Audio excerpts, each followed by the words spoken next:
This video is for the employees of Ancestry.com. I want you to hear Logan's story.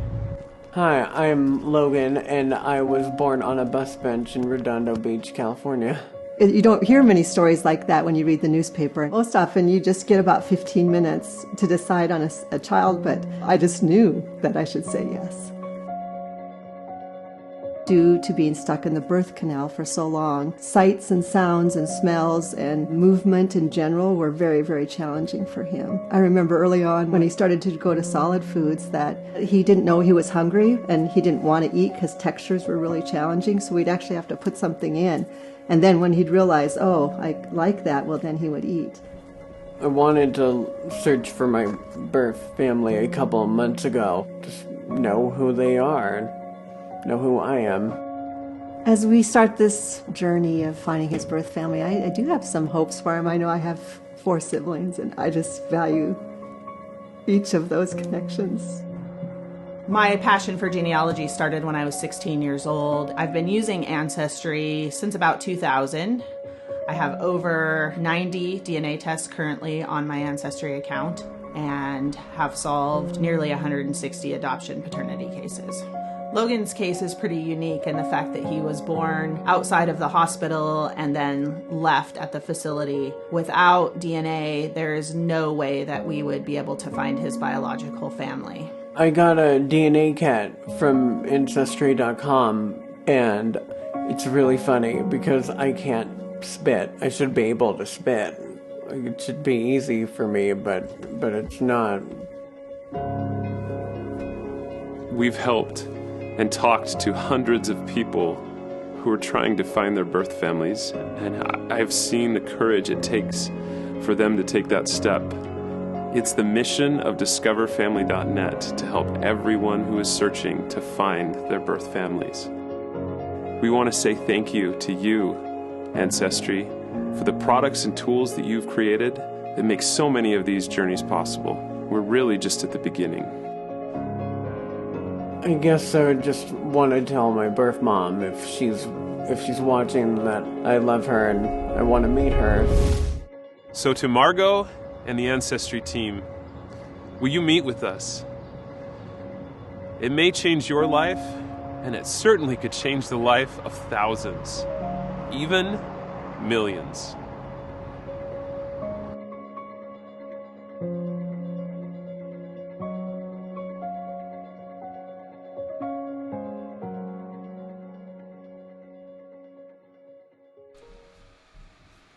Well, hey everybody, thanks for joining. This is Sean Hakes with Castle Rock Talk, CRCO, with a pretty special edition of Castle Rock Talk. I got a good friend of mine, Troy Olson, who's joining us, who's the founder of discoverfamily.net, who helps individuals connect and find their birth parents. And today they hope to answer questions and anything else regarding Discover Family. Hey, Troy, you with me?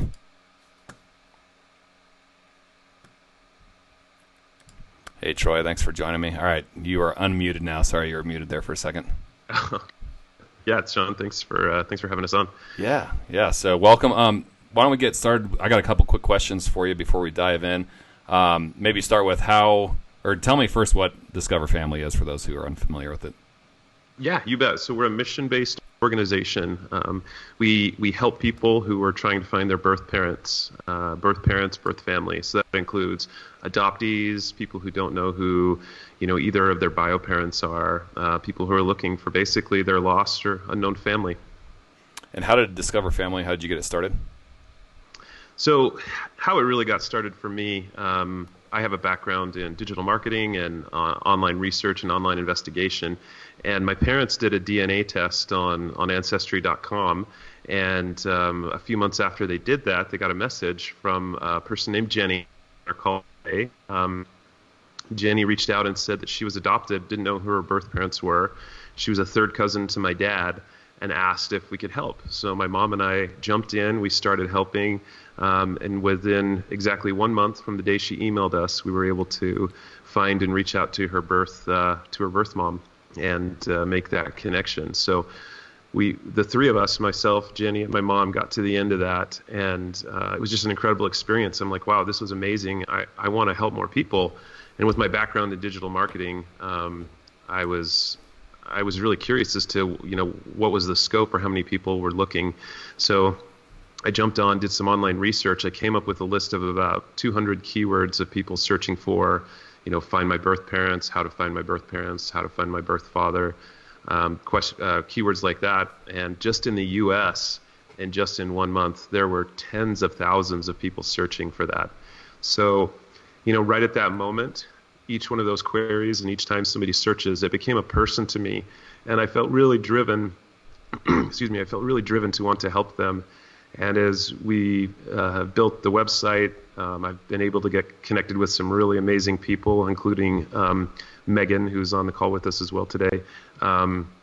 We were able to build the website and start reaching out to people. And we've just found just a tremendous amount of people asking for help, needing help, and looking for help. And we've been really blessed just to have the skills to be able to help them. Awesome.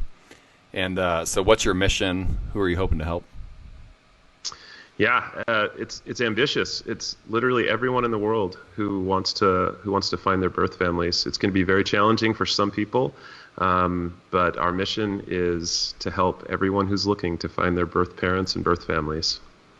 So you can find anyone. So if it's like a sibling, brother, sister, things like that you've been separated with at birth, are those all cases that you guys can work with?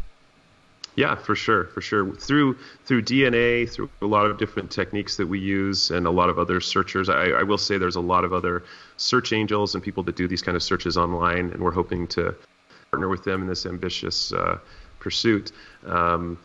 But yeah, there's lots of different tools. I will say that there are some countries where DNA tests are not possible, records are not good, but it's our goal in the long term to be able to help everybody who's looking. Yeah, that's really cool that you guys do that.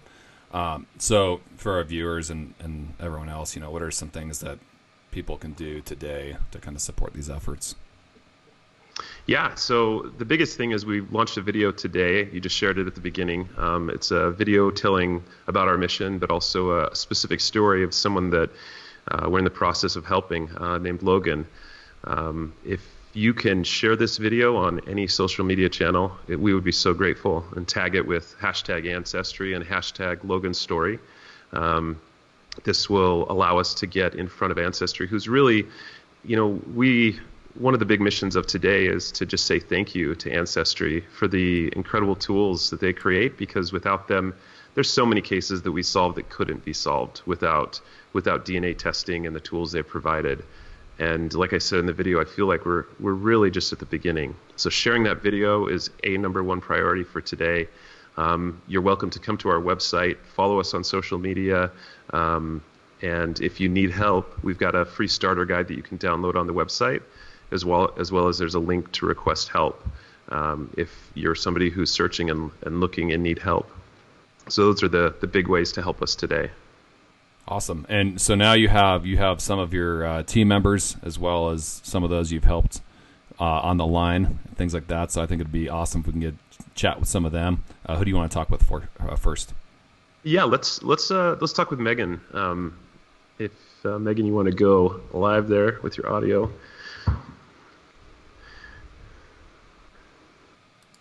So can you hear me? Yes, we can. Okay. So, hopefully my dogs are quiet.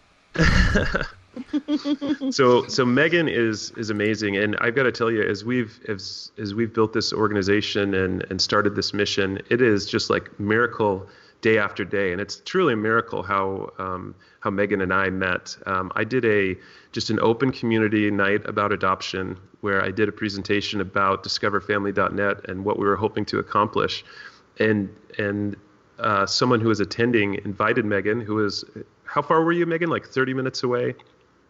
Yeah, about. Yeah, and she came, even though it was nighttime, even though she was just going to catch the end of the presentation, but she came all that way and sat and caught the end of the presentation, and then we talked, and I came to find out that she was an incredible search angel. She'd helped over 100 and I think about 130 people at that point find their birth families, and yeah, she's been just critical for our team to be able to help and solve cases. So yeah, Megan, I don't know if you want to talk a little bit about maybe yourself and just our mission is. I don't know that I have too much more to add to the mission. Myself, I've been doing genealogy since I was 16. So it was just a true passion of mine for many, many years, longer been doing genealogy than I have not been. And when DNA came out and I began to understand it, I helped a local adoptee friend find a biological sister and then a brother, and just more and more people came out of the woodwork. Adoptees tend to stick together. It's kind of like they find each other in the universe, and somebody says, "Oh, I'm adopted," and the next thing you know, "Oh, I'm adopted too." And so that just led to more and more people seeking my help and finding their biological families, and through DNA and a lot of the resources we have, predominantly through Ancestry and other internet means, we are able to locate these people and reunite them with their families. It's a pretty amazing soul work. Cool. Do you want to talk a little bit about, so you're in the video, obviously, and do you want to talk a little bit about Logan's case, about kind of where we're at with that? Logan's case is pretty remarkable. The investigator that had written the original article had done quite a bit of work, and I was able to piggyback off of that. I have been able to locate 3 of Logan's siblings. He has 3 sisters and 2 brothers. I have located all 3 sisters. I have located biological mom. I have not found the brothers, and I am currently working on biological father. And a day or 2 ago, I was able to pinpoint the exact family. So now I'm just kind of working down the limbs of the tree to find which man specifically is the donor. Cool. Thanks, Megan.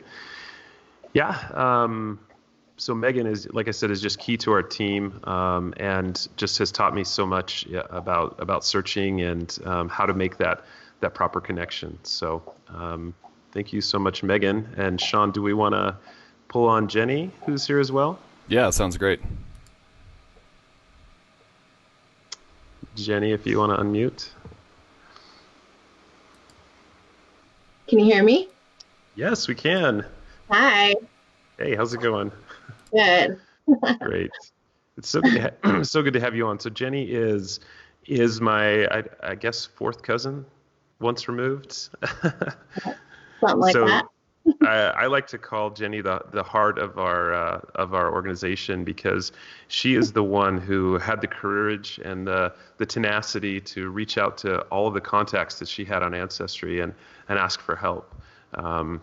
It was a wild month from the day that we got the email and we started helping. I think, Jenny, was probably about 120 emails back and forth, all kinds of rabbit holes that we went down. Oh yeah, each email had about 10 to 20 links from each of us going back and forth with each other, so it was a lot. Yeah. Do you want to maybe give us a little background about your story and kind of why you started? Well, I guess you never really stopped searching, but what took you to Ancestry and what took you and what brought you to us? Yeah, so I was adopted at birth, and I had a closed adoption, so I never knew anything besides physical characteristics of my birth family. But my brother was also adopted, so we shared the same birth mom but separate birth fathers. We were born just 2 years apart from each other, and were able to grow up in the same adopted family. So that was pretty cool. But I always wanted to know who my birth mother specifically was. I wasn't like crazy to find my birth dad. Just from the basic things that we knew, I was more interested in finding her. So I had always wanted to, but we had, with our adoption, and you couldn't submit a letter until you were 19. So where me and my brother were both adopted together, we both had to be 19. So he had to wait until I was. But his whole life, he was kind of wishy-washy. He never really wanted to find her, where I was like dying to find her.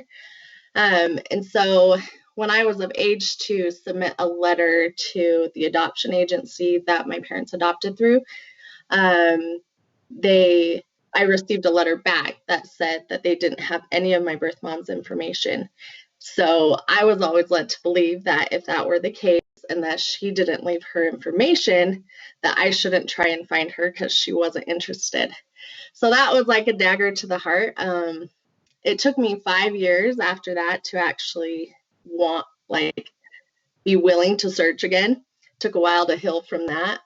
So after 5 years, Ancestry kind of had come out and we were seeing commercials on TV, and I'd heard a little bit from people that lived close to my family that had success with it. So I was like super skeptical, but I said, I thought about it and talked about it to my husband a lot. And he actually was the one that purchased the DNA kit because he knew that I would never have the guts to do it. So he did it and we submitted it. And when it came back, it was 10 times more stressful because I was like, now what do I do with it? And that's when I came into finding the Olsons and Troy and his family, and it kind of just went from there. Yeah, cool.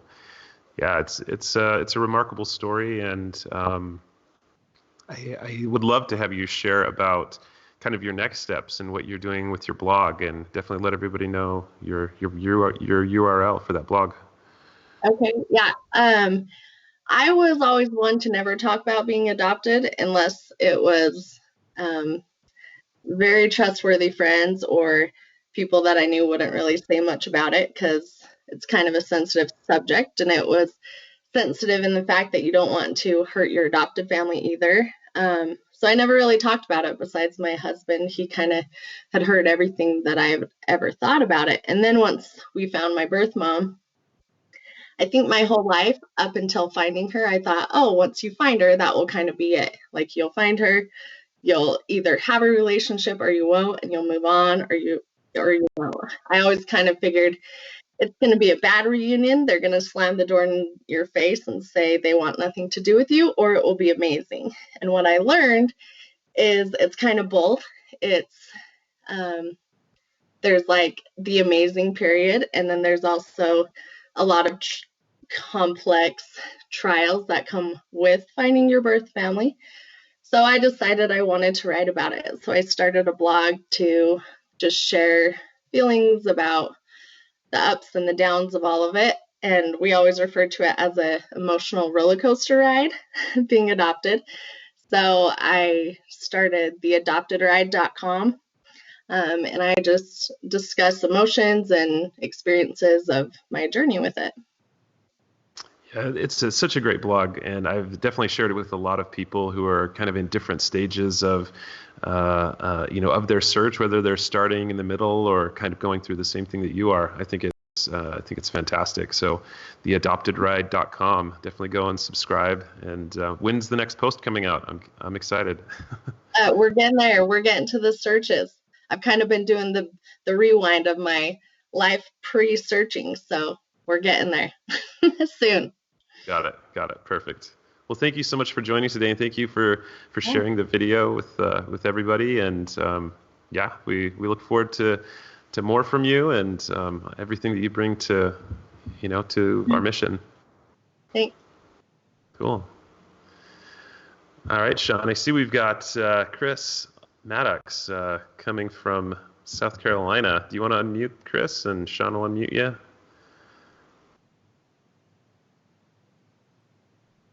Hey, can you guys hear me?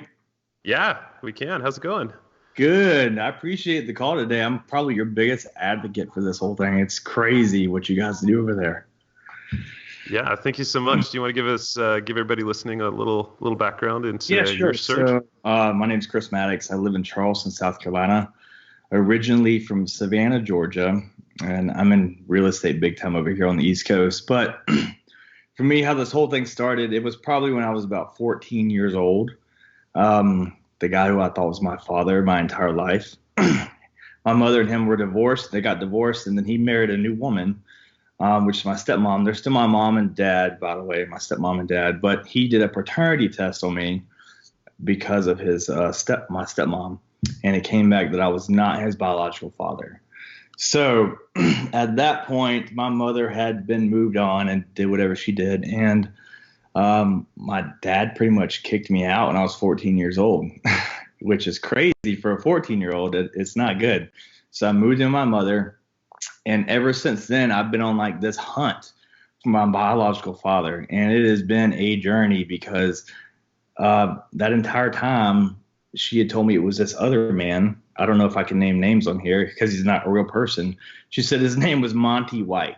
So I've been searching for a White. Me and my wife, she's actually over here. She's been helping me search this whole time too. Well, not since I was 14, obviously, but we've been searching. I got real big into it about 20 years old, 21 years old. Because from when that happened, I was 14. I did not turn out to be a great kid at all. From 14 to 21, it was just crazy how much this stuff affects you. But from 21 on, I've been searching really hardcore, looking for my biological father. I've been on this goose chase for this man named Monty White. Even when I met you guys a couple months ago, I told you the whole story with Monty White, which was not true. Met Ancestry, I've hired 2 different like private investigators, spent thousands of dollars trying to find this man who doesn't exist anywhere. So it's been a nightmare for me. And then I think late night at like 3 o'clock in the morning, I was just like Googling like how to find your paternity parents, like how to find your biological father. And Troy and the Olsons popped up on Google, and I was like, let me just message them and see if this is even real. So the next morning I got an email back saying, yeah, we'd love to help you. Have you done Ancestry DNA? And I'm like, yeah, I have one. Which I did it, and the closest relative I had was like a third cousin or something like that. So I was still at a dead end. I didn't know what to do. I was asking everybody on Ancestry, hey, do you know any Whites in your family line? And they're like, we don't know anybody. We don't know what you're talking about. So I was like, Troy, can you please help me? And literally within a week, I told them the whole story on this Monty White guy. They're like, I really hate to tell you, but, we can't find anything for that. But they were like, here's an email where these are your biological parents and these 2 men have to be one of your dads. So I was like, what? It was a whole different name from what I had ever seen. And they lived in Colorado. And Troy had told me there's certain steps to take to it. But weirdly, I don't know how the guy's now my uncle. He's 100% my uncle. By the way, the Jeff guy is 100% my uncle, and the other fellow is definitely my father. Found out Friday, so that's awesome that we're on this call now. So we're actually planning on meeting up when this whole pandemic goes away. Obviously, you can't really fly and do anything, so we're just chatting. Found my sister, found my dad, found my aunts, found my uncles, found nieces and nephews. So it has been really awesome to connect with all them. And honestly, it's all thanks to you guys. I know it just jumbled there a lot because this is a whole kind of different subject for me from what I'm used to. But that's kind of my story. So if there's any questions about it, just ask me away. I'll answer what I can. Yeah, for sure. I'd love to hear, what were your thoughts as you first saw those pictures on social media of your uncle? And I don't know if your father was on there, your bio father was on there, but what kind of went through your mind? Yeah, so my biofather is not on social media. He's been the police chief of Denver, Colorado for 25 years, which is crazy. So he doesn't really do a lot of social media. But him and my uncle, everything makes sense because I never look anything like my family that I know. And they all have the blue eyes. They all have it's funny, we joke about, they asked me if I had chicken legs like them. I said, yeah, I have chicken legs. How does that come from you guys? So there's a whole bunch of traits. Like we're all super funny and just nerdy, really, to be honest with you. And we're all super tall. They're like 6'4", 6'5", and I'm the short one at 6'2". So I mean, I'm still the grunt of the family there too. So, but yeah, when I saw those photos, it's just, I'm 31 now, so. I've been on the search for a while, so it's a shock to me. I think It's very exciting still, but I think once I actually get to meet them face to face is when it's going to really hit me the hardest on this whole journey because, he is my bio dad. I did a lot of it for health reasons and just for curiosity, but over here and where I am now, I still have my actual dad that I call my dad, but I'm still very, very interested to meet that side of the family and have a relationship with them as well. Yeah, it's very exciting. So it's all thanks to you guys for sure.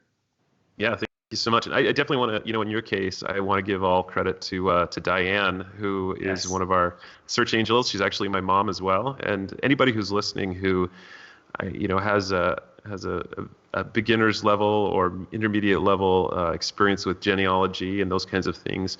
My mom is just a great example of someone who she's just got stick-to-itiveness. She'll go in there and build out these genealogy, family trees. And just through process elimination, we'll find people. Remarkably, another case that she's been working on, we've basically determined who the father is, and he's only 40 minutes from where I'm located, which is kind of crazy. So we're making that connection and hoping to kind of foster that. But she's just done amazing on some of these tough cases like yours, where we don't necessarily have a close relationship in the ancestry DNA. Sometimes people do their DNA test and boom, parent, bio parent or bio sibling pops up, and it's super easy to solve. But there's a lot that are more distant and take a lot more work and a lot more effort. So. And going off of what you're saying there, you're saying that my case was difficult, which it was. Third cousin was my closest relationship. Your mother got in there in 7 days, just pounding out the hours every night. In literally 7-8 days, she came back with an email saying, "I'm fairly certain these are your parents and your grandmothers." And it happened, right? She was right. She did a wonderful job. So applaud your mom for sure. I love you guys a lot for all that. Yeah, no problem. We can't wait to see some of the pictures and video when you get to meet that family. It's got to be it's going to be amazing. I knew you said when we were really close to the end, you said, "Man, as soon as I know for sure, I'm hopping on a plane." And it's kind of crazy that you can't hop on a plane right now. But that's cool. So yeah, thanks so much for sharing the story. And if we might have some questions, so if you want to hang out, if anybody has questions for you, we'll keep you online. So, Sean, looks like we got Sean Walker who just joined us. Sean, if you want to unmute there. Sean Hakes. Hello. Hey, how's it going, Sean? Going good. I'm excited. Cool. It's kind of fun.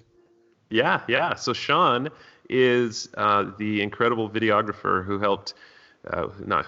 did shoot this video, edit it all together, and we spent a good amount of time in a car driving over to Logan's family's house and spending pretty much a whole day there with them shooting the video. So yeah, Sean, do you want to maybe just give a little bit of your background? Let us know your website, and we'll go from there. Can do. I guess my background, I grew up in a band with my family. And so my main thing in life was music, but then I kind of gained a love for my dad got a camera and I started picking it up and messing around with it. And over time, I ended up becoming the videographer. I made all our music videos and did all our photo shoots. Anyway, I did that for years and did some corporate stuff. But then I left on a mission for my church and came back just a few months ago. And I've been picking up video again. I mean, it's one of my big passions in life. So as far as where you can find my stuff, redhandedproductions.red is my website. And that's got some of my favorite projects I've done, both video and photography. That's as far as specifics, but cool. It's been fun coming back and doing this video. So first off, I should have asked you, how old are you?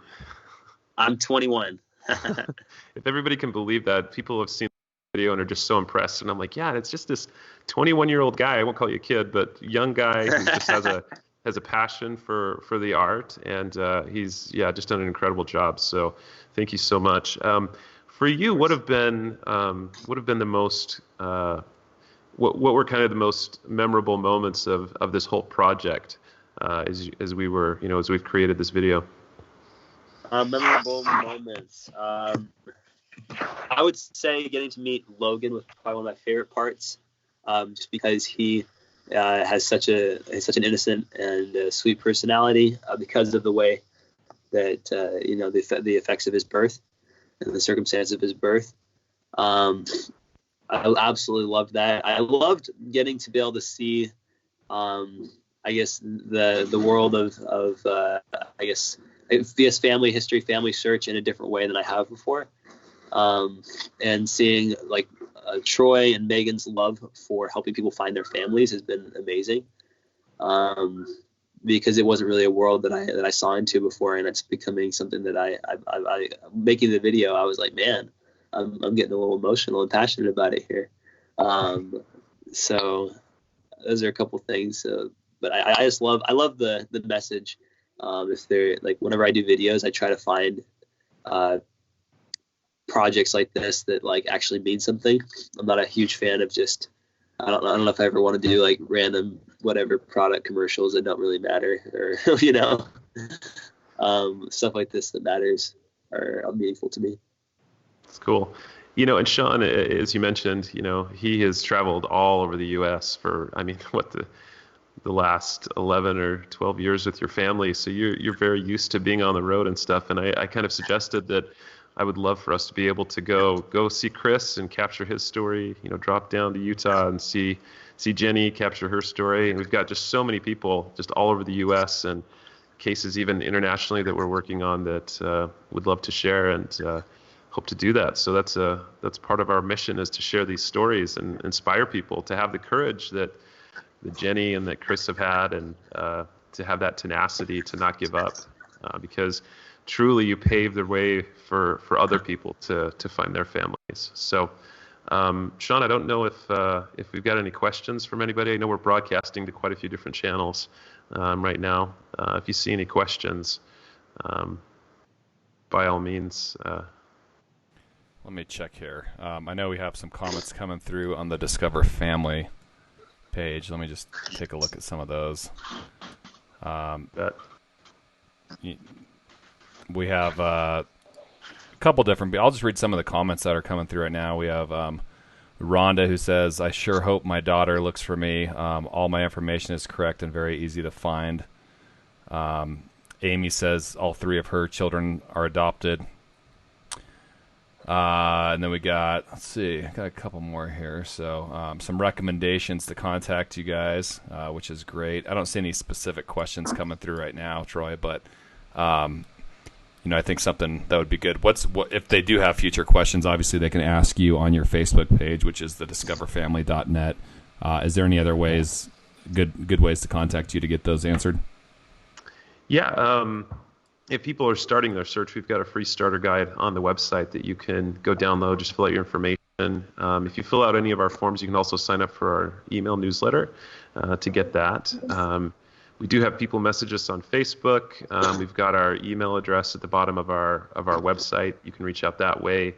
So I feel like if you're wanting to reach us, there's plenty of ways to do it. Yeah, and Rhonda also said on here,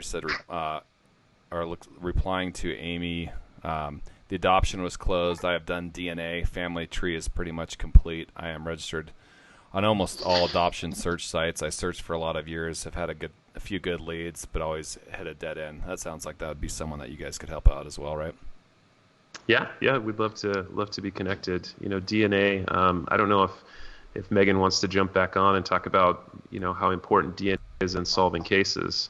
But it's been the game changer, and that's a main reason why we've got this video we're launching, why we're reaching out to Ancestry today, is to get in front of them and help them see what we see and see the opportunity, because really this is just in its infancy, the power of DNA and what we can do with it, even outside of uniting families. But to me, that's the most important mission is with families. So Megan, I don't know if you want to talk about any cases that maybe what percentage of cases you've solved, or how key DNA is for you.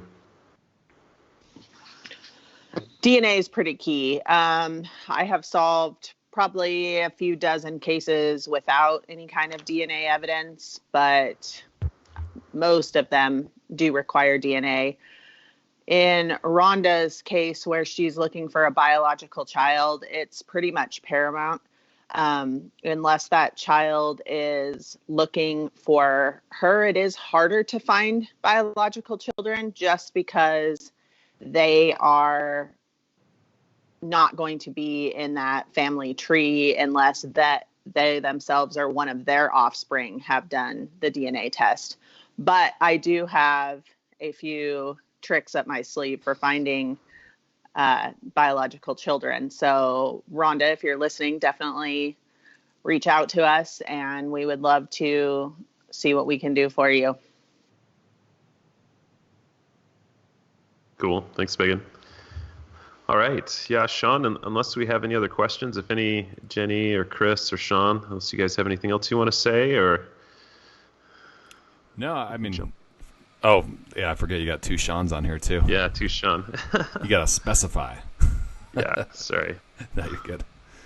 Yeah, no, I was talking to you earlier, obviously offline, about Sean's work, and it's impressive, and I think you guys do a really good job at kind of showcasing the meaning for what you're doing, and it really does. It definitely pulls on the heartstrings, like you said, and it's really cool what you guys are doing.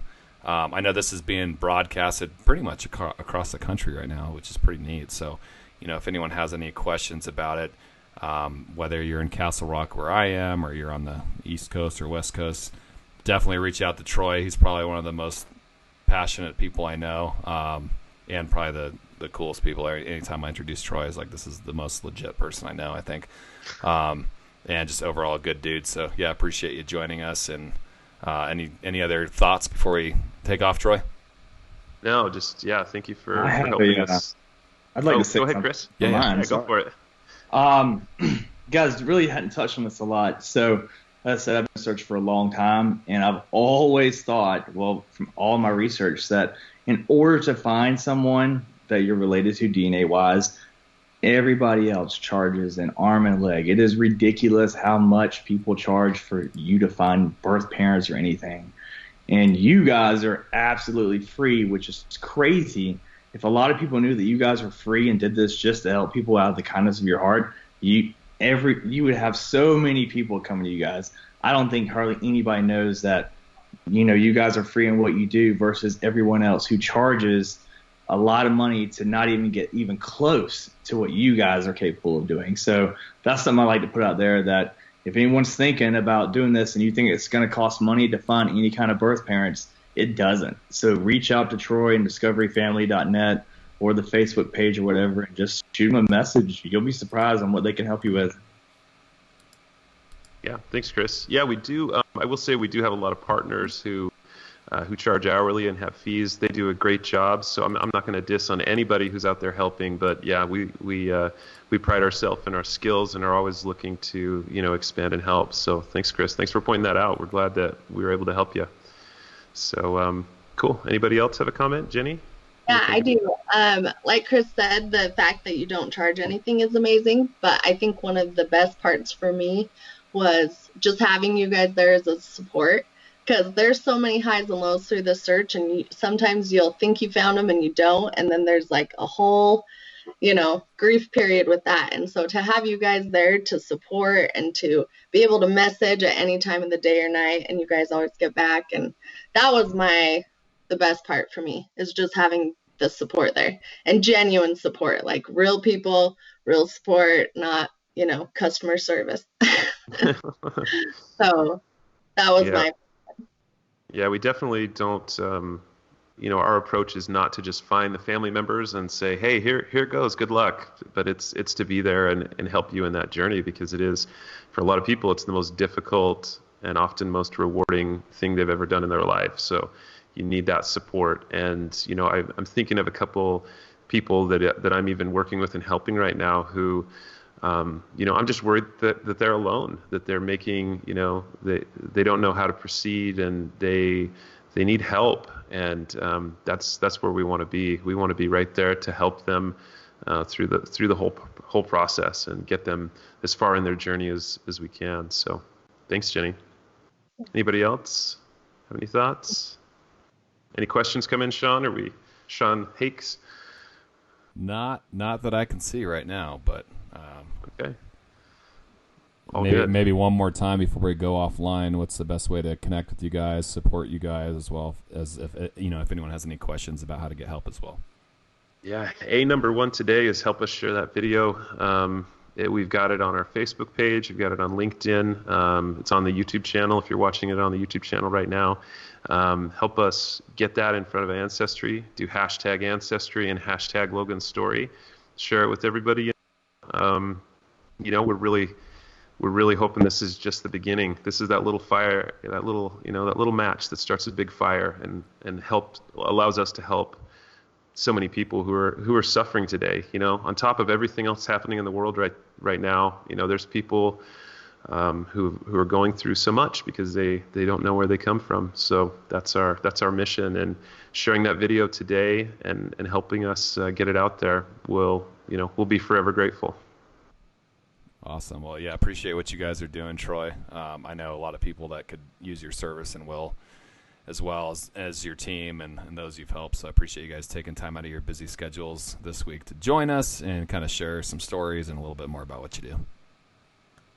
Cool. Thanks, Sean. All right, thanks. Have a great day. Thanks, everyone. Again, you're watching See you guys. Castle Rock Talk on CRCO with Troy from discoverfamily.net. Thanks for watching.